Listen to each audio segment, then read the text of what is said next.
to look at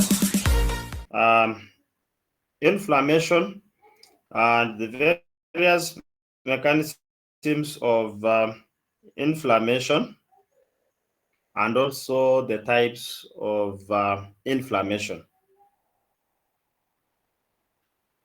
Who knows what inflammation is? Who can define for us what inflammation is?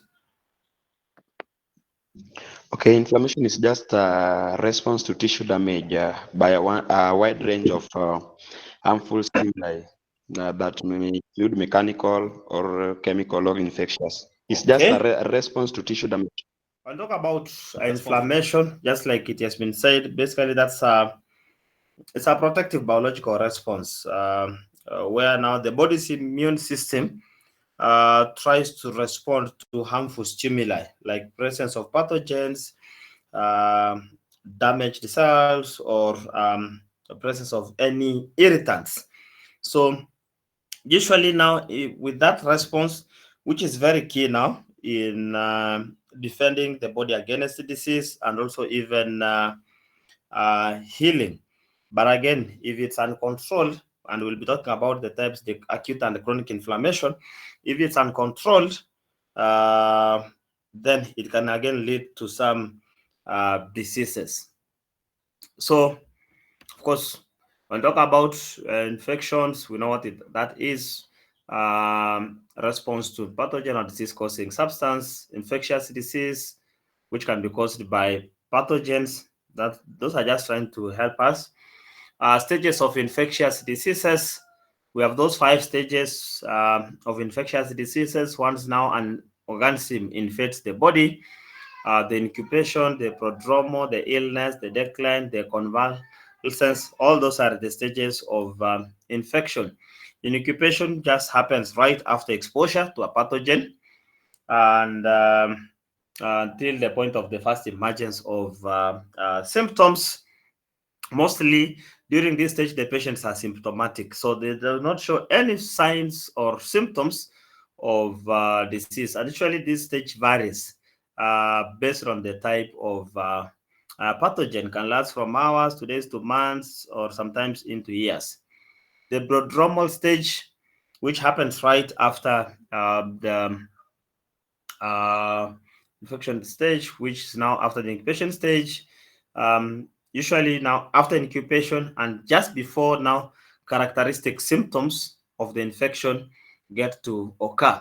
So during this stage, usually it's a highly infectious stage. At this stage, one can easily now pass or transmit this infection because now the infectious agent, the pathogen, usually find that it's really this stage has done a lot of multiplication, which can easily now be transferred. Usually presents itself with low-grade fever and also fatigue for the patient. Illness stage. Now, from the point the patient shows now the signs of an infectious disease, and at this stage now, of course, symptoms will present.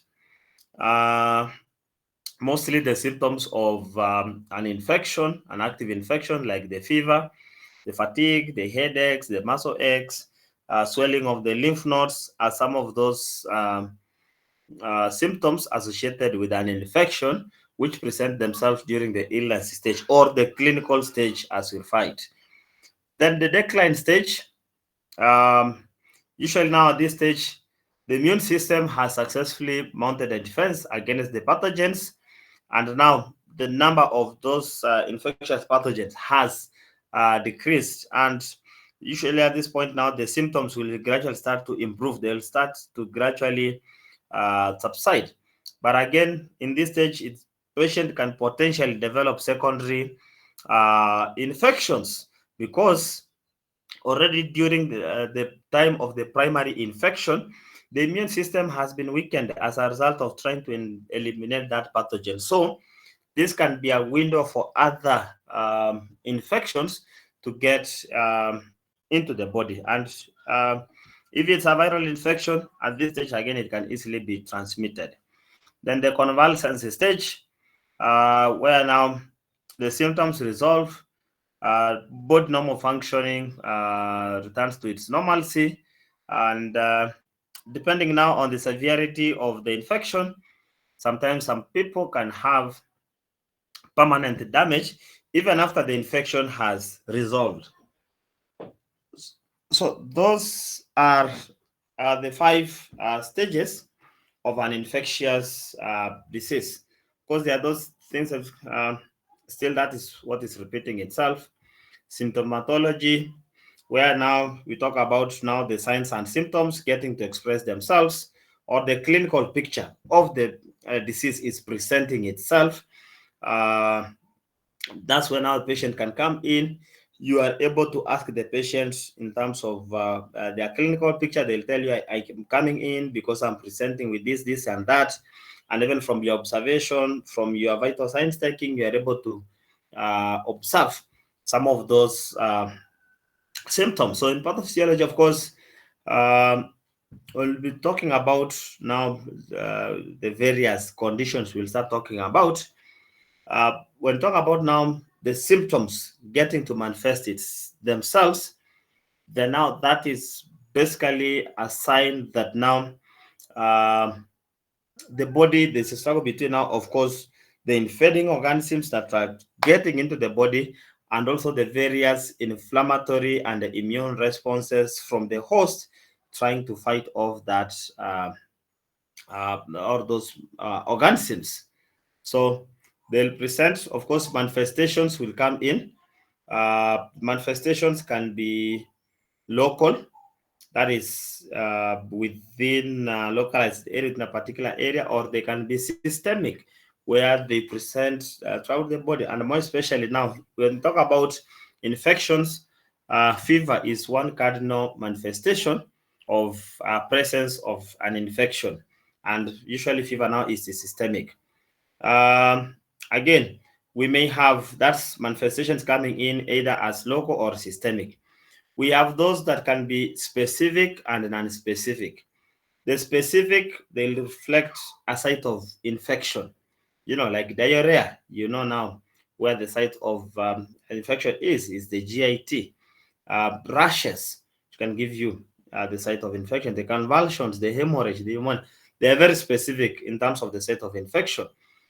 Then we have those that are non-specific. They are very diverse. They present with effects on most parts of the body. The fever, we have the malaria, we have the headaches, some of those